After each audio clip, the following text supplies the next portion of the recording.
Okay, so where's the fellas at, Ash? So.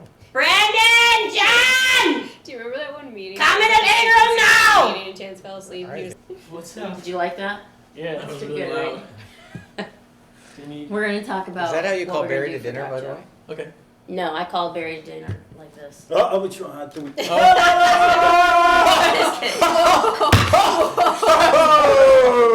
I'm married, I can say that. What? Too much. I know it's really bad. Wow. Anyways, Oh my John, gosh. I had to let's leave sit down for so you talk about Doc a Joe. second. Okay, so the whole thing started because Bruce met Doc Joe. How did you meet Doc Joe?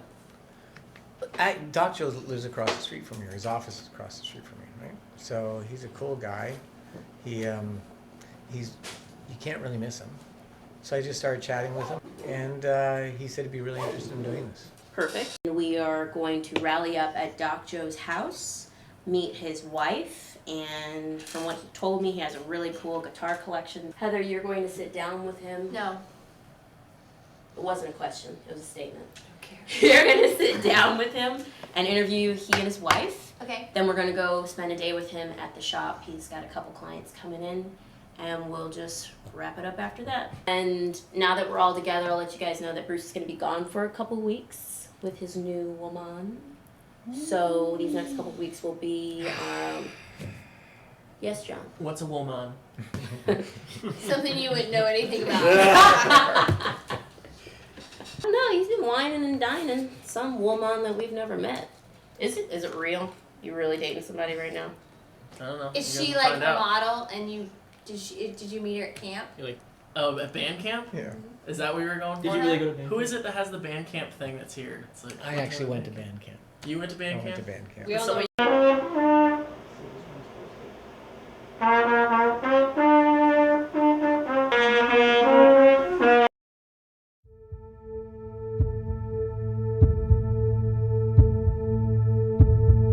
There are 308 million unique people living in the U.S. 49 million of those people have at least one tattoo.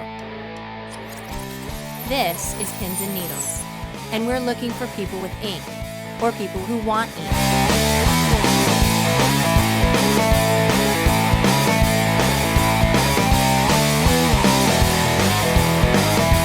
We want to hear your stories. Find out what inspires you, and above all, get to know who you really are. This is a commitment to something that I believe in very strongly. Because you shouldn't judge a person from the outside until you understand them from the inside.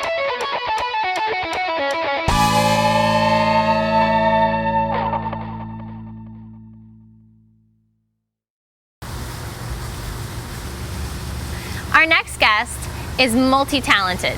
He is a musician, a tattoo artist, and a business owner. He and his wife are originally from Hamburg, Germany, and they've agreed to let us into their lives and their home to find out a little bit more about who they really are.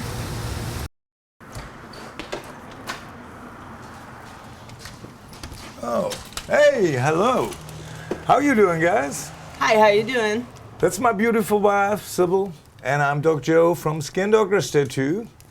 Just make it over from Germany, and this is Thor, the Rottweiler.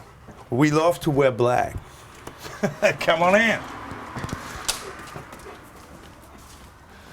He is a rock. Honest, he's so friendly.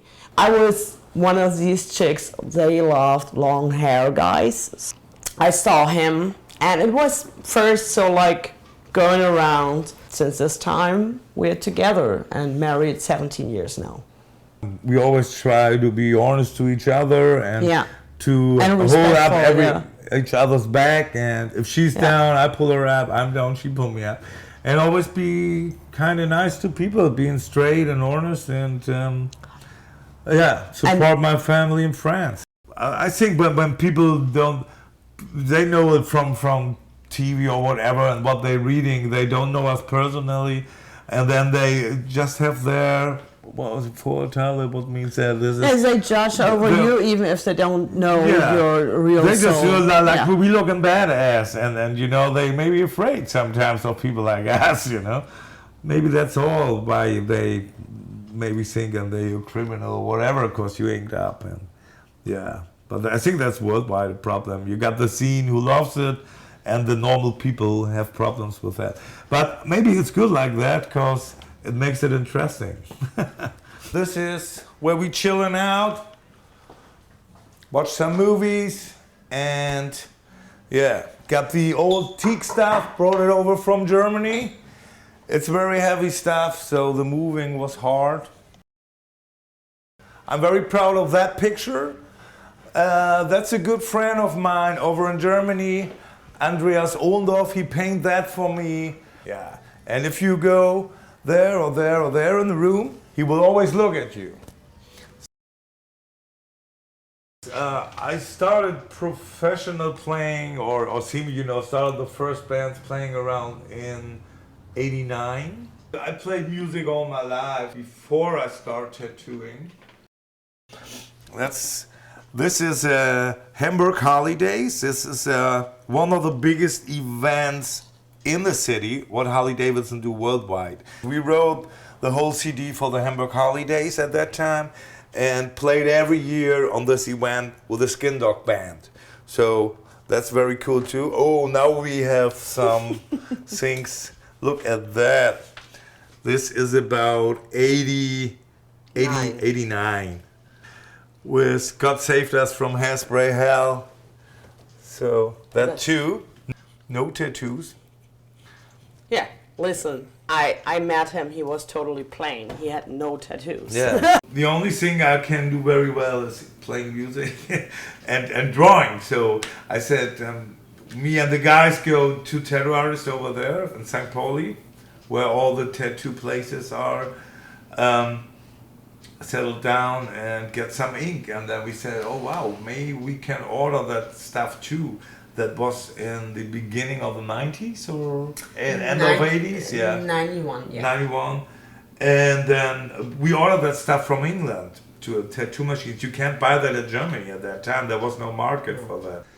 And then we started Tattoos on Wheels and making money with tattooing and music. The biggest shop now, it's about 3,000 square feet something, and we got merchandise and all that stuff in there. And I used to have 5 shops, but it's always hard if you're not there and you have to trap the people. The artists are.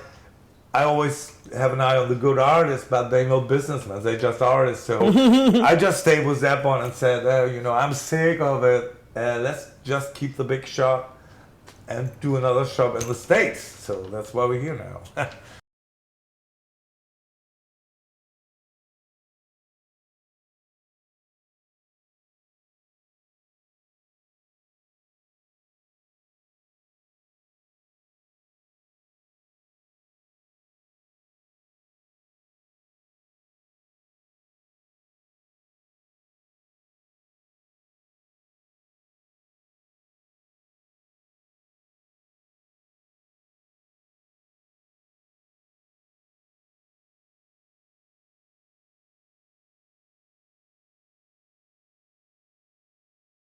It's always fun if you can do things you also like, as an artist to do. And it's also flash, like, I like these, stuff like black and gray and skulls and just old school, but in a modern art. And yeah, that's totally what kind of flash I like doing most. Over there, people are very, very picky with with the work. So sometimes it's more fun working with the American people here.